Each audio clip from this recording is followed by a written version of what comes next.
Hi, this is Grant Schnarr, Senior Chaplain, Bernathen College. This message is for the students, faculty, and anyone else who wants to hear it. April 22nd, middle of the pandemic.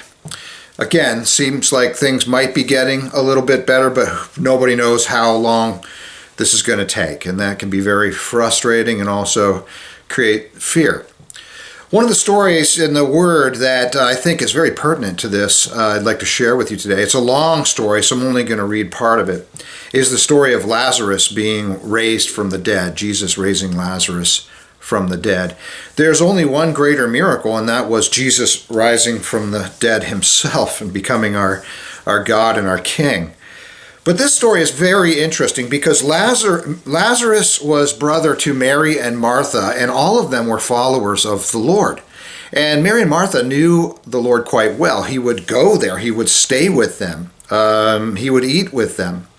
And when Jesus was nearby Jerusalem, nearby Bethany where they lived, he got in a lot of trouble with the leaders there. He started talking as if he were God, which he is, and they picked up stones to stone him.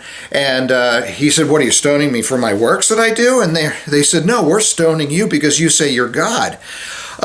So then he does this little thing. He quotes something from the Old Testament, "Well, aren't we all gods?" And then he turns around and starts telling them again that he is the Messiah. And it becomes evident he has to leave. And so he crosses over the Jordan River into safe territory. Now, it's not very long from now that he's going to be taken prisoner and crucified, but the time was not yet. So here he was over on the other side of the Jordan, and that's when Lazarus got sick. He was getting really sick, and Mary and Martha obviously were really, really worried. And they knew the Lord. They had seen what the Lord had done, so they sent word to Jesus, "Find Jesus and tell him Lazarus is sick. We need you to get back here." Jesus got the word. He got the word of it, and it's so interesting because it says Jesus loved them, so he stayed another 2 days where he was. Very interesting. I mean, basically, Jesus stayed there and waited for Lazarus not only to die, but to be buried and to have it very, very evident that he couldn't come back before he went there. But then he did go back, and it was very interesting, again, just to look at the drama of this. He was going to cross over the Jordan River right back into the heart of the lion's den, so to speak, and even his disciples were worried about it, like, wow, Thomas said, okay, let's go and die with him. But that's not what happened then. Jesus did go back, and he already knew, and he told his disciples that Lazarus was dead. So he goes back there, and there's Mary and Martha, and we see Martha run to the Lord. And Martha runs to him and says, "Jesus, if only you were here, my brother wouldn't have died. If only you were here, my brother wouldn't have died." And if you really think about it, what did that mean for her expectation about the Lord? The Lord was there in a sense, right? The Lord is everywhere, present with us. But I want us to think a bit about that in terms of what we might be going through right now. Lord, if you were only here, this wouldn't have happened to me. This wouldn't be happening to us. Where are you? And you wonder, what did Martha think, or what did Mary think? Because she comes along too and says the same thing. Lord, if only you were here. So what would the Lord's be? A sarcastic answer? I mean, I would be what? Did you think that if I were here, he wouldn't get sick? Yeah. Did you think if I were here, if he got sick, I was just going to make him well? That everything's just going to be beautiful and wonderful all the time?